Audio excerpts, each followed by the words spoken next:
तो फिल्म की शुरुआत होती है रेबेका से, जिसकी लाइफ परफेक्ट थी। छोटी सी फैमिली थी उसकी, वो, उसके हस्बैंड और बेटा सब खुश रहते थे। रेबेका का हस्बैंड पीटर चर्च में काम करता था और वो चाहता था कि रेबेका और उसका बेटा भी उसी के साथ काम करें, उन लोगों की मदद करें जो गॉड पर बिलीव रखते हैं। रेबेका पीटर की सारी बातें मानती थी। उसने भी चर्च जाना शुरू कर दिया अपने बेटे को लेकर। पर एक दिन ऐसा आया जिसने रेबेका की लाइफ ही बदल डाली। पीटर अपने बेटे को लेकर किसी कैंप पर गया था, जहाँ से वापस आकर उसके बेटे ने अपनी जान ले ली और इस हादसे से रेबेका पूरी तरह टूट गई। उसका अब कहीं भी दिल नहीं लगता था। उसने चर्च भी छोड़ दी थी। अपने गम को भुलाने के लिए उसने ड्रग्स का भी इस्तेमाल शुरू कर दिया था।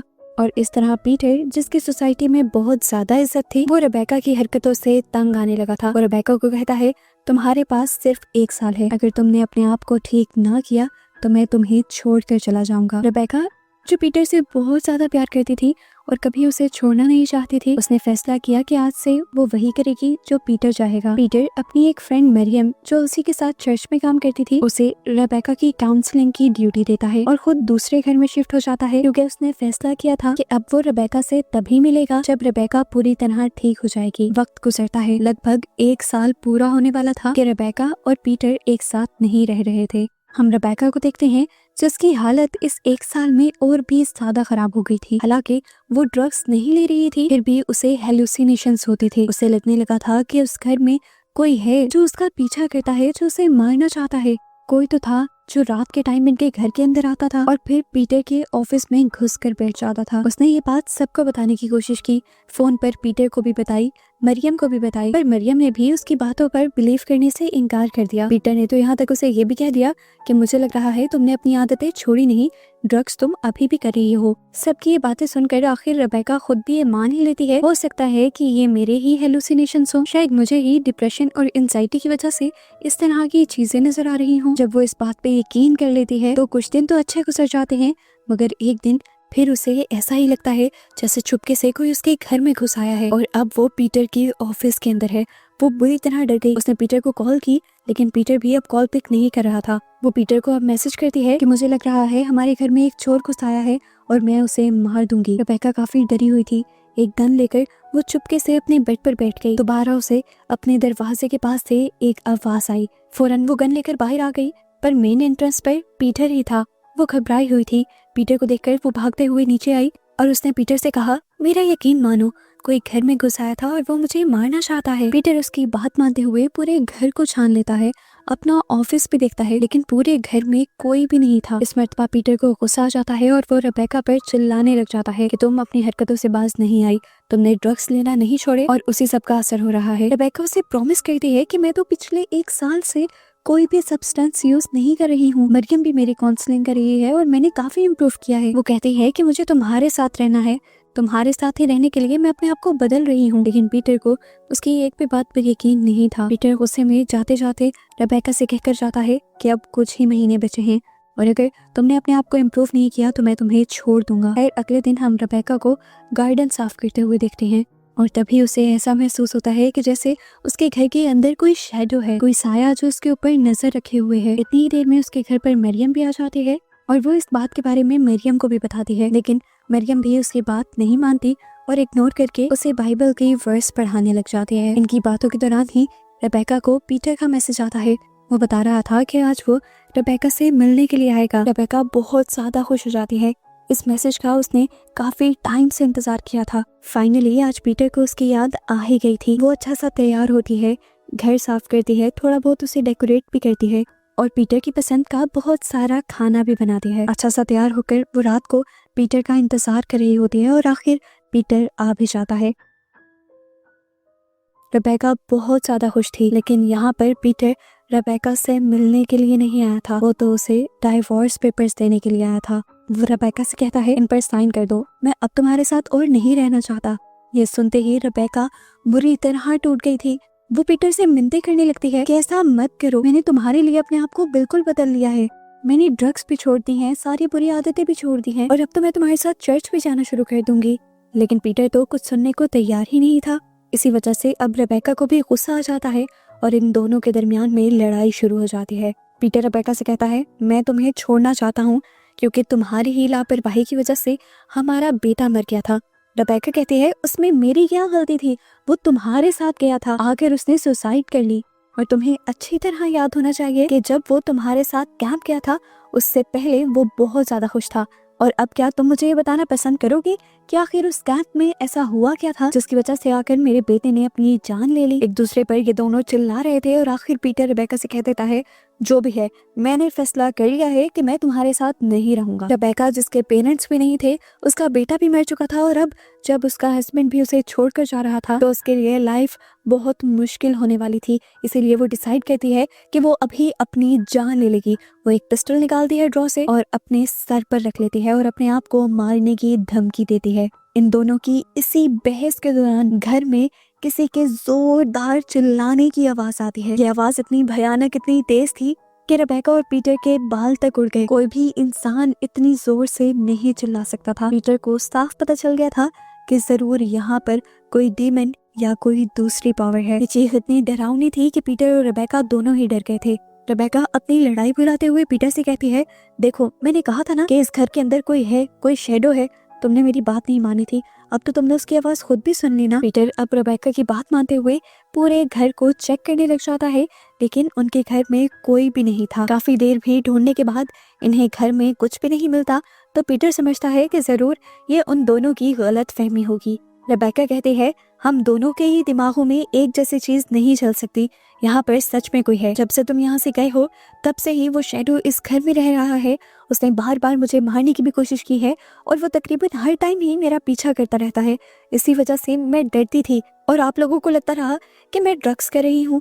पीटर को अभी भी उसकी बातों पर कुछ ज्यादा यकीन नहीं होता, लेकिन रेबेका इस चीख के बाद बहुत ज्यादा डर चुकी थी और वो पीटर से कहती है प्लीज पीटर आज की रात यहाँ पर रुक जाओ। पीटर रेबेका की बात मान जाता है और वही रुक जाता है। रेबेका पीटर को खाना सर्व करती है और जब पीटर उस खाने को खाने लगता है तो रेबेका देखती है कि वो सारा खाना ब्लैक कलर के फ्लैश में चेंज हो गया था और इस टाइम पीटर का मुंह भी अंदर से काला हो चुका था, ऐसे जैसे पीटर खुद एक डीमन बन गया हो। ये सब देखकर रेबेका और भी ज्यादा डर जाती है। पीटर समझ गया था कि रेबेका किसी चीज को लेकर डर रही है। वो रेबेका को बुलाता है और अपने पास बिठाता है। रेबेका देखती है कि अब पीटर नॉर्मल हो चुका था। पीटर उससे कहता है मैं समझ रहा हूँ कि तुम काफी ज्यादा डर गई हो और तुमने इन सब चीजों को अपने सर पे सवार कर लिया है। देखो इतना सोचने की जरूरत नहीं है, आओ हम दोनों मिलकर प्रे करते हैं और ये चीजें हमसे दूर चली जाएंगी। रेबेका पीटर की बात मानती है और ये दोनों मिलकर प्रे करने लग जाते हैं। पर अचानक ही रेबेका देखती है कि ऊपर पीटर के ऑफिस का दरवाजा खुला था और कोई चीज उसके अंदर गई थी।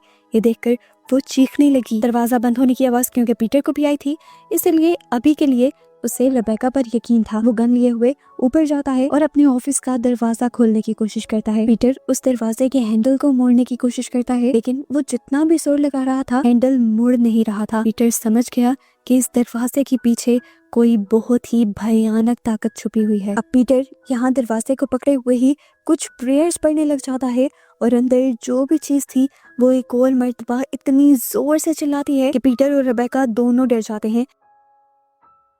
पीटर नीचे गिर जाता है और घर में लगी हुई सारी पेंटिंग्स और चीजें दीवार से उतर उतर कर नीचे गिरने लग जाती हैं। रेबेका समझ गई थी कि यहाँ पर कोई डीमन या कोई ईवल ताकत है, कोई शैतानी ताकत जो नहीं चाहती कि ये लोग यहाँ रहे।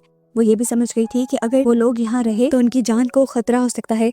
वो पीटर का हाथ पकड़ती है और उससे कहती है चलो पीटर हम यहाँ से चलते हैं। रेबेका की बात मानते हुए पीटर बाहर तो आ जाता है, लेकिन इस घर से भागने को तैयार नहीं होता। वो रेबेका से कहता है सोचो ये सब मेरे ही घर क्यों हो रहा है? क्या गॉड मुझे कोई ड्यूटी तो नहीं देना चाह रही है? क्या ये मेरे लिए एक साइन तो नहीं है? शायद गॉड ने मुझे ही चुना हो इतने बड़े चैलेंज के लिए, इतनी बड़ी पावर को हराने के लिए। वो कहता है मैं अंदर जाऊंगा क्योंकि मैं जानना चाहता हूँ ये चीज क्या है और हमसे चाहती क्या है। रेबेका उसकी मिन्नतें भी करती है, लेकिन पीटर जब बात नहीं मानता तो रेबेका पीटर को अकेले अंदर जाने नहीं देती और डरते हुए खुद भी उसके साथ जाने का फैसला करती है। अंदर जाते ही पीटर ऑफिस के दरवाजे पर हाथ लगाता है और इस मर्तबा जब हैंडल मोड़ते हुए दरवाजा खोलने की कोशिश करता है तो अचानक आसमान में बिजली कड़कड़ाने लगती है और वो आसमानी बिजली इनके गार्डन में भी गिर जाती है और इनके गार्डन में आग लग जाती है। डरते हुए रेबेका बाहर गई और उस आग को बुझाने लग गई। अब वो अंदर बिल्कुल नहीं जाने वाली थी। उसे पीटर को भी समझाया, लेकिन पीटर अभी भी अपनी बात पर ही अड़ा हुआ था कि शायद ये भी उसके लिए एक नया साइन है। वो कहता है कि मुझे गॉड की तरफ से एक बहुत बड़ा टास्क दिया गया है और मैं इस टास्क को पूरा कर कर ही रहूंगा। रेबेका समझ गई थी कि जो भी पावर उनके घर पर थी उस पावर ने पीटर के दिमाग के ऊपर असर कर दिया था, इसीलिए पीटर अब कोई बात नहीं मान रहा था। मजबूरन वो भी पीटर के साथ इसी घर के अंदर थी। वो वॉशरूम यूज करने के लिए जब अंदर गई तो उसने बाथ टब के अंदर से एक भयानक काला और बहुत ही बड़ा हाथ निकलते हुए देखा। जो हाथ उसकी तरफ बढ़ते हुए उसका गला दबाने ही वाला था कि बाहर से कुछ टूटने की आवाज आई। वो हाथ गायब हो गया और रेबेका बाहर आ गई। उसने देखा कि पीटर ने ही उस ग्लास को अपने हाथ में तोड़ा था और अब पीटर के दोनों हाथ जख्मी हो चुके थे। वो अपने कटे हुए हाथों के खून से उस कमरे के दरवाजे को रंग रहा था। कंफ्यूज होकर रेबेका पूछने लगी, अब क्या कर रही हो तुम? पीटर बोला, तुम्हें पता है इसके अंदर क्या है? इसके पीछे एंजल्स हैं, फरिश्ते हैं जो मेरे पास आए हैं। वो मुझे पावर्स देना चाहते हैं, वो मुझे टास्क देने आए हैं, वो मुझे बताना चाह रहे हैं कि मैं कितना स्पेशल हूँ। मैंने इस टास्क को एक्सेप्ट भी कर लिया है। इस टास्क में उन्होंने मुझे बताया कि मुझे उन्हें ब्लड देना है और देखो मैंने अपना ब्लड दे भी दिया और बस अब मुझे पावर्स मिल जाएंगी। अब रेबेका को लग रहा था कि पीटर पागल हो गया है, वो समझ नहीं पा रहा। कोई भी एंजल या गॉड खून का सेक्रीफाइस नहीं मांगता। अचानक से उनका पूरा घर बुरी तरह हिलने लग जाता है, पूरा घर अंधेरे में डूब जाता है और उस दरवाजे के पीछे से रोशनी आती दिखाई देती है। रेबेका समझ गई थी कि ये पावर शैतान है और इस टाइम उनके घर शैतान उतर आया है। पीटर को दोबारा वो पावर अपना ब्लड देने को कहती है।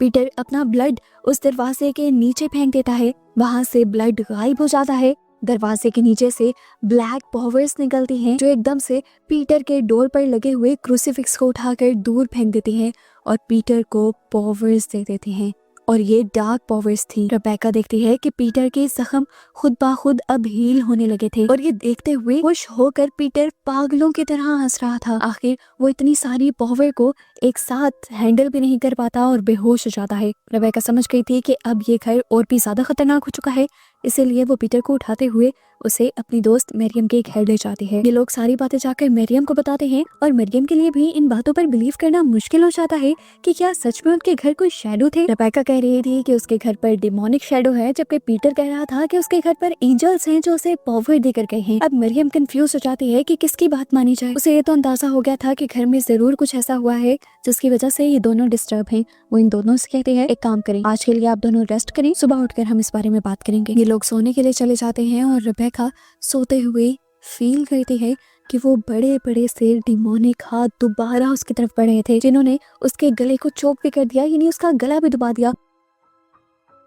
डर कर रेबेका उठी तो यहाँ पर कोई भी नहीं था। अपने हस्बैंड को चेक करने के लिए वो उसके रूम में गई, लेकिन पीटर भी यहाँ नहीं था और अजीब बात थी कि यहाँ पर मरियम भी नहीं थी। एकदम से रेबेका के ज़हन में आया, क्या पीटर मरियम को अपने घर तो नहीं ले गया? उन दोनों को बचाने के लिए वो घबराई हुई अपने घर की तरफ सफर करना शुरू कर देती है। बाहर से ही रेबेका देखती है कि मरियम और पीटर अब उस डिमोनिक पावर्स को पूजने लगे थे। ऊपर जाकर वो चिल्लाई, क्या कर रहे हैं आप लोग? इस टाइम पीटर यहाँ पर रेबेका को देखकर बहुत ज्यादा खुश था। वो रेबेका से कहता है, अब तो तुम सब जान गई हो, अब मैं तुम्हें सब सच बता देता हूँ। ये पावर्स ये गॉड पावर्स नहीं है, ये डिमोनिक पावर्स हैं और मेरे साथ बचपन से ही हैं और मैं हमेशा से इन्हीं को फॉलो करता हूँ और इन्हीं की पूजा करता हूँ और अब मैं चाहता हूँ कि तुम भी इसकी पूजा करो। देखो जैसे मरियम कर रही है। वो कहता है, हमें ज्यादा कुछ करना ही नहीं है, हमें बस इस पावर को अपना ब्लड पिलाना है और फिर ये पावर हर वो काम कर देगी जो हम चाहते हैं। रेबेका को समझ नहीं आ रही थी वो क्या करे। वो ये गलत काम नहीं कर सकती थी, ना ही करना चाहती थी। वो यहाँ से भागना चाहती थी पर पीटर ने उसे पकड़ लिया। मरियम रेबेका से कहने लगी, इसे ना मत बोलो, अगर तुमने इसे ना बोल दिया तो अपना अंजाम तुम खुद देखोगी। तुम्हें पता है तुम्हारे बेटे ने भी इसी तरह मना किया था और पता है उसके साथ क्या हुआ? फिर वो मर गया। रेबेका की आंखें अब फटी की फटी रह गई थी कि उसके बेटे की मौत के पीछे भी यही लोग थे। पीटर अब रेबेका से कहता है, देखो किस तरह मरियम अपना खून इसे पिलाएगी। रेबेका ये सब देखना नहीं चाहती थी, वो भागने ही वाली थी पर पीटर ने उसे गन पॉइंट पर पकड़ लिया। मरियम ने अपना हाथ काटा और खून उस दरवाजे के नीचे फेंक दिया। मरियम ने अपनी कलाई काटी थी, खून के बहुत ज्यादा बहने की वजह से वो यहीं पर बेहोश हो जाती है और फिर वही डार्क शेडो उस दरवाजे के नीचे से मरियम को खींच कर ले जाता है। ये सब देखकर रेबेका बहुत ज्यादा डर जाती है और यहाँ से भागने की कोशिश करती है पर पीटर उसे कहता है, अरे डरो नहीं, चलो अब तुम्हारी बारी है। रेबेका भागती हुई सीढ़ियों से नीचे उतर आई थी, लेकिन अचानक से पीटर बिना सीढ़ियों का इस्तेमाल किए इस टाइम उसके सामने खड़ा था। वो डीमन बन चुका था, वो अब कुछ भी कर सकता था। वो रेबेका को रोक लेता है। डरकर रेबेका अपने आप को वॉशरूम में बंद कर लेती है, जबकि पीटर बाहर से कहता है, भागने से कुछ नहीं होगा, कब तक भागोगी, चलो बाहर आओ, इस डीमन को अपना ब्लड दो और देखो फिर सब कुछ नॉर्मल हो जाएगा। मेरे तुम्हारे दरमियान भी। वो अब उसे अपने बेटे की भी कहानी सुनाता है जब उसे वो कैंप पर लेकर गया था। वो कहता है, मैंने कैंप पर उसे ये बताने की कोशिश की कि ये पावर्स कितनी ज्यादा अच्छी हैं और क्या कुछ कर सकती हैं, पर उसने भी तुम्हारे जैसा ही बिहेवियर रखा। उसने मेरी बात नहीं मानी और देखो फिर उसके साथ क्या हो गया। मुझे उसे मारना पड़ा क्योंकि मेरे डीमन ने मुझे ये कहा था। रेबेका को एक और शौक लगता है, जैसे पीटर डीमन के कहने पर अपने ही बेटे को मार सकता था। रेबेका गुस्से से पागल हो जाती है और अब बदला लेने की ठान लेती है। वो दरवाजा खोलती है और पीटर से कहती है, मैं तैयार हूँ, जैसा तुम कहोगे अब मैं वैसा ही करूंगी। मैं अपना खून अब उस डीमन को दूंगी। रेबेका ऊपर उसके ऑफिस रूम के पास चली जाती है। पीटर जब उसे समझाता है कि उसे किस तरह रिचुअल परफॉर्म करना है, उसी टाइम पर रेबेका उसकी गन उठाते हुए उसे शूट कर देती है। पीटर के मरते ही ये घर दोबारा बुरी तरह हिलने लग जाता है। वो दरवाजा दोबारा खुलता है, उसके अंदर से ब्लैक पावर्स निकलती हैं और खींचते हुए गोली लगे जख्मी पीटर को अंदर ले जाती हैं। अंदर ले जाकर उस डीमन ने क्या किया था ये तो दिखाया नहीं गया, लेकिन फिर एकदम से एक खौफनाक सी आवाज आई और ये घर पहले की तरह नॉर्मल हो गया। रेबेका समझ गई थी कि पीटर के मरते ही वो डीमन भी इस घर को छोड़कर जा चुका था, क्योंकि वो डीमन और डिमोनिक पावर्स पीटर की ही वजह से यहाँ थी। अब रेबेका इस घर में सेफ थी पर अकेली थी। उसने अकेले ही इस लाइफ को गुजारने का फैसला किया और उसे ही दिखाते हुए ये कहानी यहाँ खत्म हो गई।